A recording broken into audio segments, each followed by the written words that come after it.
I'm Alex Ewell. I wanted to talk to you about the Amazon Kindle. You've probably heard a lot of talk about the Kindle these days. Last week, Amazon launched the Kindle 2. It's gotten a lot of attention for its new features and the improvement it made to the original Kindle, which I've been a long-time user of. I've used the Kindle since its November 2007 launch and become a big fan of it, despite a lot of criticism for the device. Last week, as I mentioned, Amazon got a lot more attention for the launch of its revised Kindle 2. Sure enough, there are a lot of nice things about the new Kindle, but I happen to think that the first Kindle got overly criticized and the second Kindle has been overly praised. The new wild card in all this is the new iPhone Kindle app launched today. I'll talk a little bit about that as well. So before we talk about the new Kindle and the new iPhone Kindle, I wanted to spend a little bit of time talking about the original, the Kindle 1. This version, which you see here, I've used, as I mentioned, since November of 2007 when Amazon first launched the device. And the Kindle was received with sort of, I'd say, a lukewarm reception. Many technology reviewers complained about sort of the unseemly the unseemly looks of the Kindle, the large buttons as you see here, the rather strange scroll bar, the LCD button, or the sort of the weird display and the way that you navigated through the device, and sort of the strange looking keyboard. And the Kindle certainly wouldn't have won any design awards, but I have to say, having used it over almost a year and a half now, it always worked well and served its purpose. And it's probably not the type of device that was going to gain critics' raves who had just used it for a day or two, because it really seemed to have been built for function rather than form. Again, it had the large buttons, which I think helped you really get lost in the book, and you never had to worry about where your hand was when you were turning pages. You just simply didn't have to think about the device, and it really just disappeared in your hands as you read, which I know Amazon has said was their hope. And sure enough, you did have the occasional accidental button press, and that was a problem. But I really learned to deal with it, and simply all you had to do was put the device to sleep with hitting two buttons. As I left the subway in the morning, for instance, and was done with my reading. So I was a pretty happy Kindle user. Of course, it wasn't the most sleek of devices, and as you can see, it was rather thick and a little bit bulky, but not too heavy. And I would say the case itself wasn't designed that well. It basically was made to fit into this small little groove right here, and you never were quite sure that it was there to stay. As you can see, now it's in there and it's not going to fall out.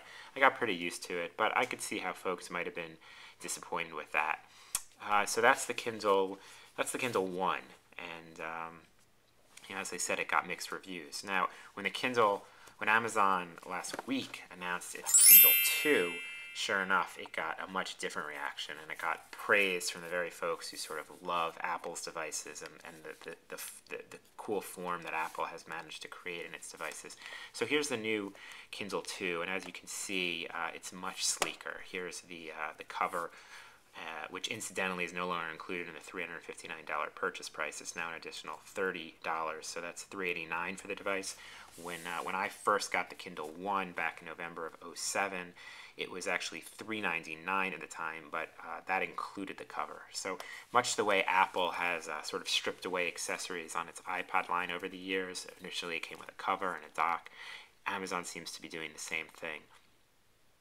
So here, like I said, is the Kindle 2. As you'll notice, the buttons are much smaller, and it makes for a different and more sleek look. Now, I don't think it's all good, and I think that a lot of reviewers have sort of overlooked certain things that the Kindle 2 give up in trying to create a sort of more sleek or svelte look.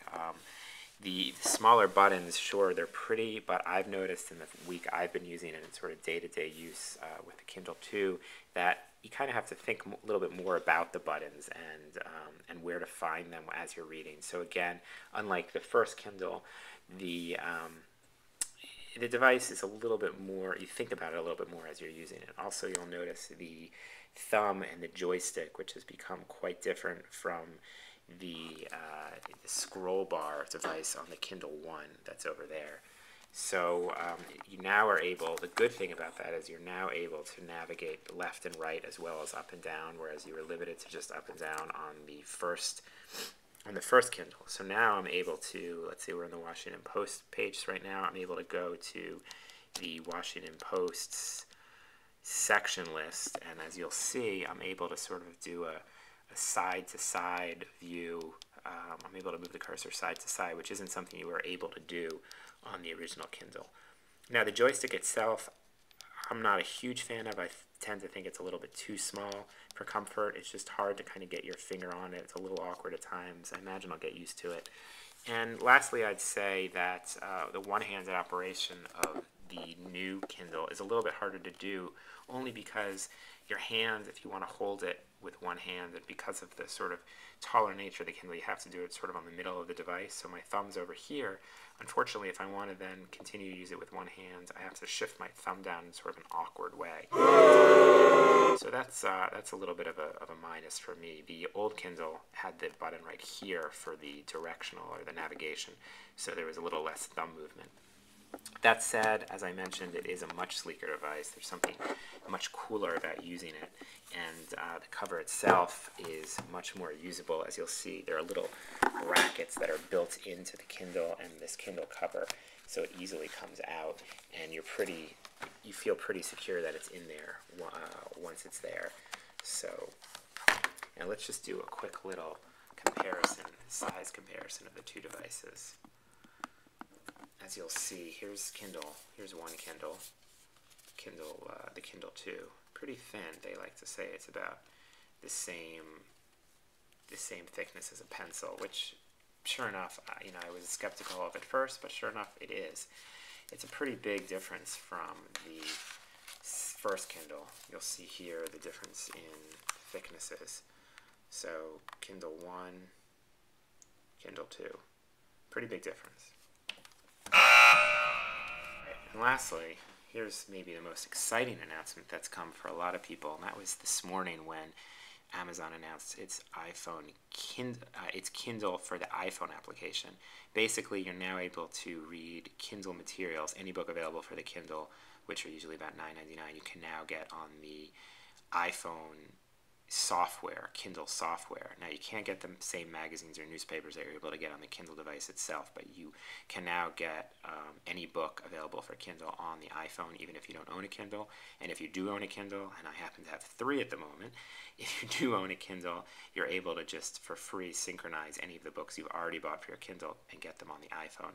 So here I have Barack Obama's book, Dreams for My Father, and as soon as I opened it on the Kindle iPhone app, this morning it went to the exact same page that I was on in my actual Kindle device. It's pretty useful, I would say. I guess one might wonder if that's going to cannibalize Kindle sales, and I think that remains to be seen.